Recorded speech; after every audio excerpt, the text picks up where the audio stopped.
दोस्तों नमस्कार, स्वागत है आप सभी का मेरे YouTube चैनल के आर हिंदी कहानियाँ में। आज की कहानी प्यार, हवस और हत्या की कहानी है, जिसे सुनकर आपके भी रोंगटे खड़े हो जाएंगे और आप सोचने पर मजबूर हो जाएंगे। कहानी को डिटेल से जानने के लिए वीडियो में लास्ट तक बने रहें। तो चलिए कहानी को शुरू करते हैं। बात है 8 अगस्त 2021 की। दक्षिण पूर्वी दिल्ली के न्यू फ्रेंड्स कॉलोनी में पुलिस को क्षेत्र के नाले में एक बड़ा सूटकेस मिला। उस सूटकेस में से हाथ निकला हुआ था। इससे ये बात समझने में देर नहीं लगी कि जरूर इसमें किसी की लाश है। लिहाजा तुरंत ही मौके पर क्राइम इन्वेस्टिगेशन टीम को बुला लिया गया। जब बैग खोला गया तो उसमें से 35 साल के एक व्यक्ति की लाश निकली जो फूली हुई थी। उसके दाढ़ी थी, उसकी गर्दन पर एक घाव का निशान था जिस पर तौलिया लपेटा हुआ था। लाश के नीचे एक चादर भी थी। उसके दाहिने हाथ पर अंग्रेजी में नवीन नाम का टैटू गुदा था। पुलिस ने मौके की कार्रवाई करके लाश एम्स की मोर्चरी में सुरक्षित रखवा दी और इसकी सूचना दिल्ली के सभी थानों में दे दी। इसके 5 दिन बाद खानपुर की रहने वाली मुस्कान नाम की 22 वर्षीय युवती ने थाना नीम सराय में अपने पति नवीन के गायब होने की रिपोर्ट दर्ज कराई। उसने बताया कि उसका पति 8 अगस्त से घर से लापता है। गुमशुदगी की रिपोर्ट दर्ज कराने के बाद वो अपने घर चली गई। इसकी जांच एएसआई सुरेंद्र को सौंप दी गई। मुस्कान के थाने से चले जाने के बाद एएसआई सुरेंद्र को न्यू फ्रेंड्स कॉलोनी क्षेत्र में 5 दिन पहले मिली अज्ञात युवक की लाश का ध्यान आया जो एम्स मोर्चरी में रखी थी। उस लाश को दिखाने के मकसद से उन्होंने मुस्कान को फोन किया, लेकिन उसने कांटेक्ट के लिए जो फोन नंबर दिए थे वह नॉट रीचेबल मिला। वो कांस्टेबल नितिन और रोहित के साथ लाश के बारे में सूचना देने के लिए मुस्कान के पते पर ही खानपुर चले गए। घनी आबादी वाले इलाके में मकान तलाशने में पुलिस को ज्यादा दिक्कत नहीं आई, लेकिन वहां कमरे के दरवाजे पर ताला लगा देखकर झटका जरूर लगा। मुस्कान ने कमरा किराए पर ले रखा था। पुलिस ने उसके बारे में मकान के दूसरे किराएदारों और आसपास के लोगों से पूछताछ की तो मालूम हुआ कि मुस्कान कुछ दिन पहले ही कमरे को छोड़कर कहीं और जा चुकी थी। मुस्कान क्या करती थी, कहां आती जाती थी, इस बारे में किसी को भी विशेष जानकारी नहीं थी। उसके बाद मकान मालिक प्रदीप से पूछताछ करने पर मालूम हुआ कि मुस्कान 1.5 महीने पहले ही यहाँ रहने आई थी और अचानक कहीं दूसरी जगह शिफ्ट हो गई। उसके साथ एक 2 साल की बच्ची भी रहती थी। बीच बीच में खानपुर के ही दूसरे मोहल्ले में रहने वाली उसकी मां मीनू भी उसके पास आती थी, लेकिन वो उसके साथ में नहीं रहती थी।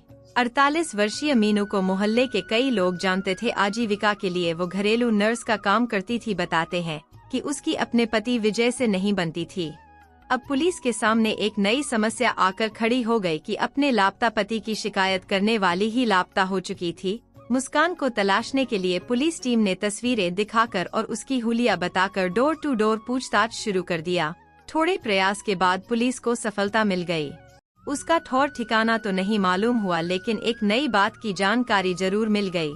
वो ये कि उसके पास फैशन परस्त जमालुद्दीन नाम का एक लड़का आता जाता है। पुलिस को पता चला कि वह 18 साल का लड़का है। स्टाइलिश फटी जीन्स टी शर्ट पहनता है और स्पाइकी हेयर कट रखता है। पड़ोसियों को उसकी गतिविधियां संदिग्ध लगी थी। वैसे तो जमालुद्दीन के बारे में पड़ोसियों से और अधिक जानकारी नहीं मिल पाई। सिर्फ इतना मालूम हुआ कि उसकी बोली में बिहारी टोन था और मुस्कान के कमरा छोड़ने से एक दिन पहले आधी रात को उसके कमरे से झगड़ने की काफी तेज आवाजें में आ रही थी। इसी दौरान पुलिस को मुस्कान का दूसरा मोबाइल नंबर मिल गया। उस पर कॉल करने पर लोकेशन खानपुर गांव की मिली। पुलिस टीम तुरंत वहां जा पहुंची। वहीं मुस्कान अपनी मां मीनू और 100 साल की बच्ची त्रिशा के साथ मिल गई। पुलिस टीम को घर की चौखट पर देखकर पहले तो मुस्कान शक पकाई, फिर जल्द ही सहज हुई। वो तनकर खड़ी हो गई। पुलिस ने मुस्कान से सीधा सवाल किया, क्या तुम्हारे पति के दाएं हाथ पर नवीन नाम का टैटू गुदा हुआ था? जवाब में मुस्कान कुछ नहीं बोली। पुलिस ने दोबारा पूछा, क्या तुम्हारे लापता पति के दाएं हाथ पर उसके नाम का कोई टैटू था? क्यों, क्या बात है? मुस्कान धीमे से बोली, बात यह है कि हमें एक युवक की लाश मिली है जिसके दाहिने हाथ पर नवीन गुदा हुआ है और तुमने भी अपने पति का नाम नवीन ही लिखवाया हुआ है।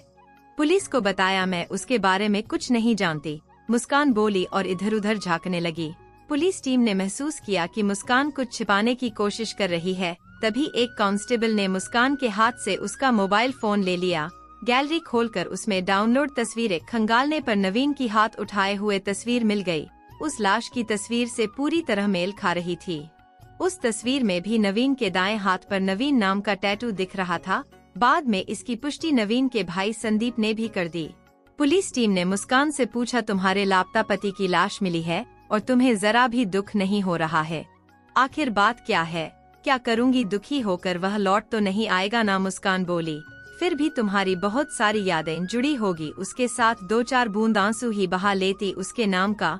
फिर भी क्या सर, कैसी यादें, कैसे आंसू? कुछ भी तो नहीं, उसने जीते जी मुझे कम दुख दिए थे जो उसकी मौत के बाद गम मनाऊं। वो बोली, मैं समझ सकता हूँ तुम्हारी अभी की स्थिति, लेकिन तुम्हें नवीन के बारे में जो भी बातें मालूम है बता दो ताकि उसकी मौत का कारण मालूम हो सके। उसकी किसी के साथ दुश्मनी या दोस्ती के बारे में जो भी हो साफ साफ बताओ। एएसआई सुरेंद्र ने पूछा। मैं कुछ और नहीं जानती हूँ सिवाय इसके कि वह मेरा पति था और मैंने एक गलत आदमी के साथ प्रेम किया। मम्मी के मना करने के बावजूद उससे शादी की। आज वह हमें और बच्ची को अनाथ छोड़ गया। कहती हुई मुस्कान रोने लगी। उस वक्त तो एएसआई ने मुस्कान से कुछ और नहीं पूछा, लेकिन उन्हें नवीन की हत्या के सिलसिले में एक संदिग्ध जरूर मान लिया। उन्होंने उसके बारे में जल्द ही कुछ और जानकारियां हासिल कर ली। एक महत्वपूर्ण जानकारी घटना वाली तारीख को रात के समय नवीन से झगड़ने वाले लड़के जमालुद्दीन के बारे में भी थी। वह भी खानपुर गांव में रहता था, पढ़ा लिखा नहीं था, उसके पास कोई काम धंधा भी नहीं था। लॉकडाउन खत्म होने के बाद 2 महीने पहले ही वह बिहार से आया था। एएसआई सुरेंद्र ने सारी जानकारी थाना प्रभारी सुमन कुमार को दे दी। मामला गंभीर लग रहा था, इसलिए डीसीपी आरपी मीणा ने एसीपी अविनाश कुमार के नेतृत्व में एक टीम गठित कर दी। टीम में थाना प्रभारी Suman Kumar, inspector Jitendra Kashyap, Anil Prakash, ASI Vishnu Dutt, Mahavir constable, Surendra Ramkishan, Nitin, Rohit जानी, अनिल, विक्रम आदि को शामिल किया। पुलिस टीम गंभीरता से इस केस को खोलने में जुट गई। इसका परिणाम यह निकला कि पुलिस ने कुछ सबूतों के आधार पर 7 लोगों को गिरफ्तार कर लिया। उनसे हुई पूछताछ से कई राज परत दर परत खुलते चले गए। घटना की रात यानी 7 अगस्त 2021 को जमालुद्दीन मुस्कान के घर पर ही था। उन दिनों नवीन कहीं और रहता था, जबकि मुस्कान उसे झगड़कर अपनी बच्ची को लेकर खानपुर में अपनी मां के घर से थोड़ी दूरी पर अलग कमरा लेकर रहती थी। वहीं पास में ही जमालुद्दीन भी रहता था।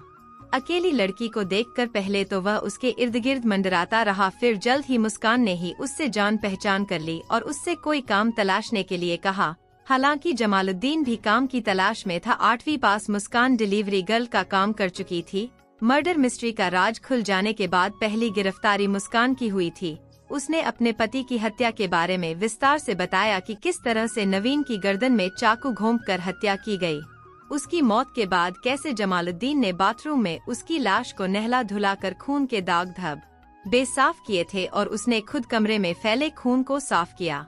मुस्कान ने बताया कि ये सब करते हुए सुबह होने वाली थी। जमाल ने अपने एक दोस्त राजपाल को नवीन की लाश वहां से हटाने में मदद के लिए बुलाया।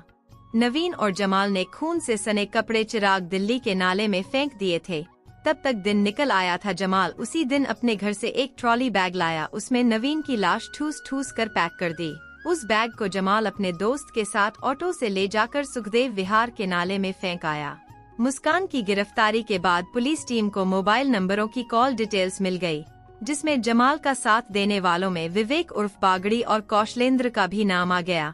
विवेक, जिसकी उम्र 20 वर्ष थी, उसको दिल्ली की नई बस्ती से गिरफ्तार करने में पुलिस को सफलता मिल गई। उसने नवीन की हत्या में शामिल होने का जुर्म कबूल कर लिया। तीसरी गिरफ्तारी जमालुद्दीन की मुरादाबाद शहर से हुई। लाश को नाले में फेंकने के बाद वो दिल्ली से फरार हो गया था। उसने अपना मोबाइल फोन भी बंद कर लिया था। वह मोबाइल नंबर बिहार का था। उस नंबर को दिल्ली पुलिस सर्विलांस में लगा दिया था। पता चला कि वह सप्त क्रांति ट्रेन से अपने घर बिहार जा रहा है। सफर के दौरान उसका नंबर तब ट्रैक हो गया जब उसने टीटी को अपना कंफर्म टिकट का मैसेज दिखाने के लिए कुछ समय के लिए मोबाइल को ऑन किया। उस समय उसकी लोकेशन मुरादाबाद की थी। वह सप्त क्रांति एक्सप्रेस से बिहार जा रहा था। दिल्ली पुलिस ने उसी समय मुरादाबाद की जीआरपी से संपर्क किया तो जीआरपी ने ट्रेन रुकवाकर सघन तलाशी ली और उसे वहीं से हिरासत में ले लिया। फिर दिल्ली पुलिस उसे मुरादाबाद से दिल्ली ले आई। इसी तरह से विशाल की गिरफ्तारी दिल्ली खानपुर से और कौशलेंद्र की बरेली से करने में पुलिस को सफलता मिली। छठे और 7वें अभियुक्त के रूप में राजकुमार और मुस्कान की मां मीनू को भी खानपुर से हिरासत में ले लिया गया। मीनू ने बताया कि नवीन की हत्या के समय वह कमरे में ही मौजूद थी। उसकी हत्या के बाद वह अपने कमरे पर वापस आ गई थी। अभियुक्त की निशानदेही पर हत्या में इस्तेमाल सबूत भी बरामद कर ली। नवीन की हत्या का राज तो खुल गया था, लेकिन मुस्कान और नवीन के संबंध में आई कड़वाहट का राज खुलना अभी बाकी था। आखिर क्या वजह थी कि जिसे मुस्कान ने दिलो जान से चाहा उसकी हत्या करवा दी? यह बदलते हुए महानगरीय सामाजिक परिवेश की काली सच्चाई को भी उजागर करता है। 8वीं पास मुस्कान ने जब अपने पैरों पर खड़ी होने की कोशिश शुरू की, तब उसे जोमेटो के फूड क्षेत्र में एक काम मिल गया। थोड़ी सी तनख्वाह में खर्च चलाना मुश्किल हो गया, ऊपर से उम्र की नज़ाकत और प्यार मोहब्बत में उसकी जरूरत को पंख लगा दिए। वहीं उसकी मुलाकात नवीन से हुई, उसने बेहतर जिंदगी जीने के सपने दिखाए और जल्द ही उसके रूप सौंदर्य की तारीफों के पुल बांधने शुरू कर दिए। यह सब करीब 4.5 साल पहले की बातें हैं। उन दिनों नवीन दक्षिणपुरी में रहता था। मुस्कान अपने प्रेम की खातिर नवीन के साथ रहने लगी और अपनी अलग दुनिया बसा ली। 2 साल बाद मुस्कान एक बच्चे की मां भी बन गई। संयोग से उसके 1-1.5 साल बाद ही कोरोना महामारी का कहर उस पर भी टूटा, जिससे उसकी आमदनी बंद हो गई। दाम्पत्य जीवन में तनाव ही तनाव आ गया। हर रोज नवीन से उसका झगड़ा होने लगा। नवीन भी काम धंधा छूटने के चलते काफी डिप्रेशन में आ गया था। अपनी टेंशन दूर करने के लिए वो जो भी कमाता था उसे शराब में उड़ाने लगा था।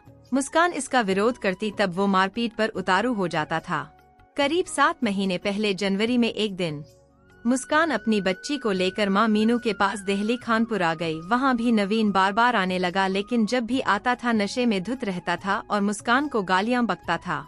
एक दिन ऊपर मीनू ने उसे अपने घर से अलग कमरा दिलवा दिया ताकि नवीन की नजरों से वह दूर रहे। वही मुस्कान की मुलाकात जमालुद्दीन से हुई। मुस्कान को वह मन ही मन चाहने लगा था। मुस्कान भी उसे अपने घरेलू मदद के लिए कमरे पर आने से नहीं रोकती थी। हालांकि मुस्कान के दिल में उसके प्रति अधिक जगह नहीं थी। एक बार नवीन खानपुर के उसके कमरे पर भी आ गया। मुस्कान को आश्चर्य हुआ कि उसे उसके कमरे का पता कैसे चला। इस पर जमाल ने बताया कि एक बार उसने बच्ची के साथ उसे दूध की दुकान पर देख लिया था। वहां भी उसके साथ झगड़ना लगा था। वह बार बार पूछ रहा था कि बच्ची उसके पास कैसे है, वह तो उसकी बेटी है। इस समय वह पीछा करता हुआ गली के कोने तक आया था। बात यही खत्म नहीं हुई। 7 अगस्त की रात को नवीन नशे ही हालत में सीधा मुस्कान के कमरे पर आया। उस वक्त कमरे पर जमालुद्दीन भी था। उसे देखते ही नवीन आग बबूला हो गया और झगड़ने लगा। इसी बीच मीनू भी आ गई। मीनू ने नवीन को समझने की कोशिश की, लेकिन वह कुछ भी सुनने को राजी नहीं था। मुस्कान ने भी उसे समझाने की कोशिश की तो नवीन ने मुस्कान के मुंह पर घूंसा मारा तो उसके मुंह से खून निकलने लगा। तभी जमालुद्दीन ने नवीन को रोकने की कोशिश की। फिर कमरे में नवीन और जमाल के बीच तू मैं में हाथापाई में बदल गई। नवीन ने जमाल को भद्दी भद्दी गलियां तक देनी शुरू कर दी, यहाँ तक कि उसके माँ बाप और काम को लेकर भी भला बुरा कहना शुरू किया। काम और माँ बाप पर बात आते ही जमाल ने भी झट कमरे में छुपा कर रखा चाकू निकाला और नवीन की गर्दन पर वार कर दिया। नशे की हालत में नवीन संभल नहीं पाया। जख्म भी काफी गहरा था और उसकी मौत कुछ समय में ही हो गई। जमाल लाश को देखकर पसीने पसीने हो गया। तभी मुस्कान वहां आई। पहले तो वह भी घबरा गई, फिर जल्द ही खुद को संभाल अपनी बच्ची को मां के हवाले किया और उसे अपने घर ले जाने के लिए कहा। उसके बाद दोनों ने लाश को ठिकाने लगाने और सबूत मिटाने का काम की है। पुलिस ने सभी आरोपियों से पूछताछ करने के बाद उन्हें कोर्ट में पेश कर जेल भेज दिया। मुस्कान की दर्दनाक शातिर चाल प्रेमी की हवस में पति नवीन की हत्या कर दी। दोस्तों, इस कहानी को सुनाने का उद्देश्य किसी का दिल दुखाना नहीं है, किसी को परेशान करना नहीं है, बल्कि आपको जागरूक करना है और आपको सचेत करना है ताकि आप लोग सतर्क रहें और सावधान रहें। तो दोस्तों, कैसी लगी ये स्टोरी कमेंट जरूर करें। वीडियो को लाइक करें और अपने दोस्तों को शेयर भी करें। और आपसे गुजारिश है कि मेरे चैनल को सब्सक्राइब जरूर करें। फिर मिलेंगे ऐसी ही किसी इंटरेस्टिंग स्टोरी के साथ। धन्यवाद।